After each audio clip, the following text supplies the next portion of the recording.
During his first term, you heard them there early on essentially trashing the UN and pointing fingers and admonishing some of the countries there in the room, telling some of them that their countries are going to hell in terms of migration. You also you also heard him talk about Palestinian statehood and break from some U.S. allies who are recognizing Palestinian statehood. He said doing so would be rewarding Hamas. He also he obviously the Israeli government is really pissed off about this too, guys. Them recognizing Palestine, which we're going to talk about more. But Trump has always had grievances with them. He's always been pissed off with the UN. He never liked NATO. He doesn't like any of these globalist type organizations. You know, Trump is a nationalist, right? Some people call him a fascist for that, which is one thing I actually like about him. I do agree that these stupid ass globalist type organizations kind of run so prevalent. But yeah, he's had an axe to grind with these guys since before the war with Israel, bro. He's always hated NATO and the UN. Talked about the war in Ukraine, saying that the U.S. unfortunately has very little respect for international law. If I want to be honest with y'all, very little respect for it. Thought he could end it because of his relationship with Putin. And that's because we got a strong military.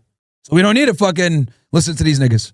And he also is really focused on climate change, saying that climate change is a con job. Of course, the overwhelming consensus of the scientific community is that climate change is very real and primarily caused by human behavior. Bruh, climate change is a scam. We're going to have Daniel Dale on a little bit later to talk about some of what President Trump said. But I want to start with our Caitlin Collins. Caitlin, what stood out with you with this speech?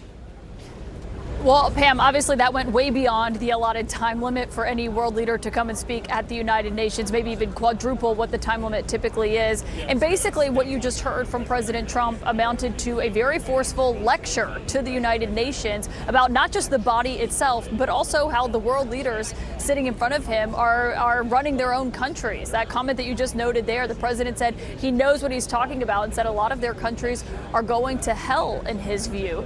And he started out that speech, Pam, it was quite clear where it was going to go, as he was saying that basically the faulty equipment as he came inside the building here at the United Nations symbolized the uselessness of the United Nations in its current form. He said, that's crazy, bro. Telling them that they're fucking useless is hilarious, though. I ain't gonna lie. The United Nations has potential, but that it is not living up to that potential as it is right now. Pam, two things he was talking about. A broken teleprompter, apparently. You could see the president there was reading off of a script in front of him, though he certainly went off script many times during those remarks. But also, as he came in the building, he and the First Lady were going up an escalator. We were actually standing there in the lobby during that moment, and the escalator kind of malfunctioned and stopped halfway through, and they walked the rest of the way up. But the president mentioned that only moments into his speech and was basically pointing to that to make his argument and to kind of underscore his point overall here about the United Nations, as he then went on to lecture all of these nations, whether it was on climate change, whether it was on the war in Ukraine. In general, you know, you guys know where conservatives stand. Most conservatives think climate change is a scam. I think it's also a scam, right? Now, here's the difference. I'm not going to deny that it's real. It is real. Okay, I'm not sitting here saying that climate change is a lie, it's bullshit, blah, blah, blah. But what I will say is that it is prioritized to a level that's unnecessary when we have way bigger problems, right? People are over here talking about fucking climate change. We got kids starving, right, all across the world.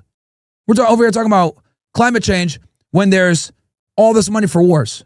Is climate change real? Yes, but it is at the bottom of the fucking totem pole compared to all the other world issues we have. As he was castigating European nations for still importing Russian oil, as that is something that he basically delivered an ultimatum to NATO earlier this month, saying he's prepared to put sanctions on Russia or on countries that continue to buy this oil, but that NATO countries have to stop doing so first. And so obviously nothing surprising in those comments, I'll note.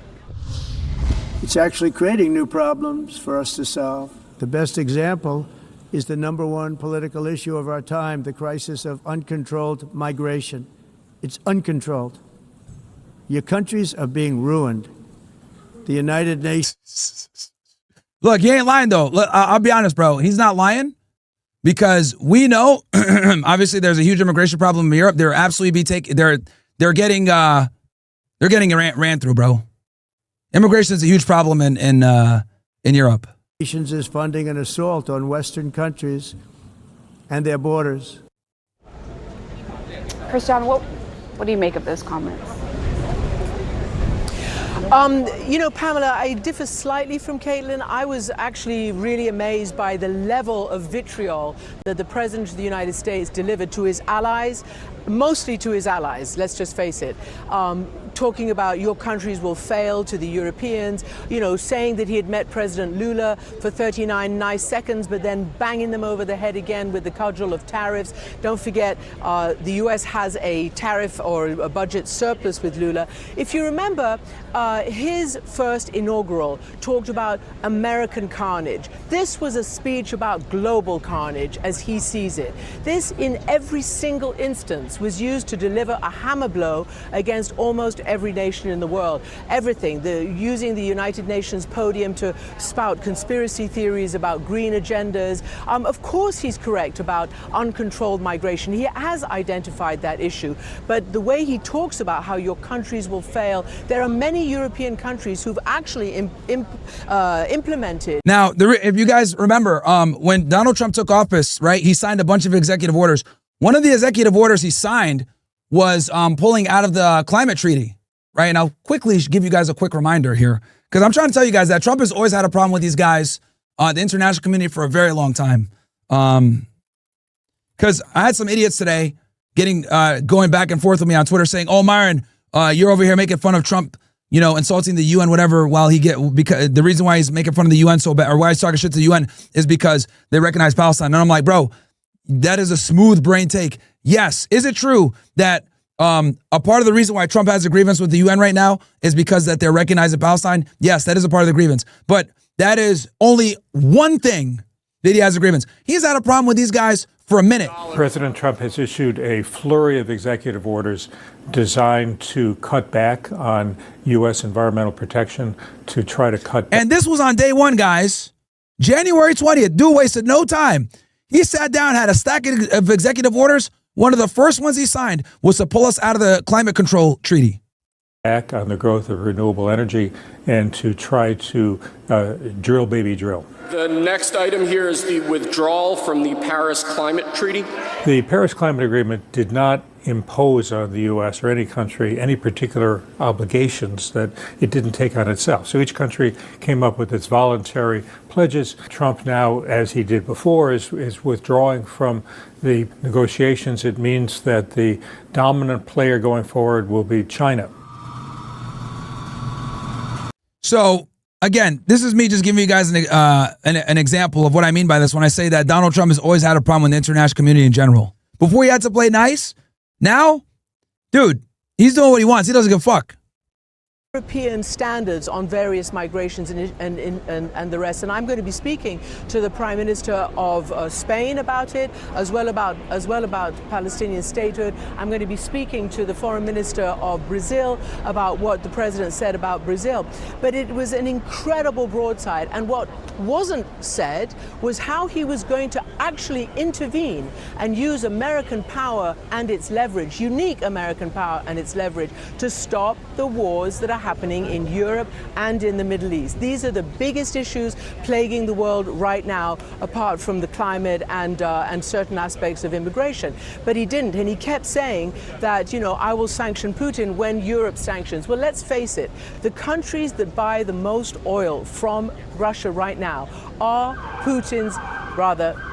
Trump's closest friends and Putin's closest allies. Hungary, Orban, Slovakia, Fico, and Turkey of Erdogan. These are very, very, you know, admired by the President of the United States, and these are the ones who are buying the most Russian oil right now. So it was a very on-script, off-script kind of speech. Some of the things he said when he was on-script were, you know, it was written fairly decently, and some of the stuff that he said when he was off script went into this idea, as I said, of global carnage and conspiracy theories, and, you know, they're condemned to disaster, they're condemned to failure.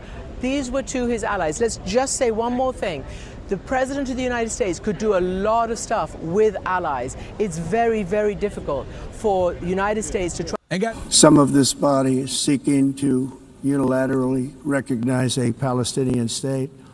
The rewards would be too great for Hamas terrorists for their atrocities. This would be a reward for these horrible atrocities, including our. Okay, of course, these guys are like, yes. Look, they're in the back. You know what I mean?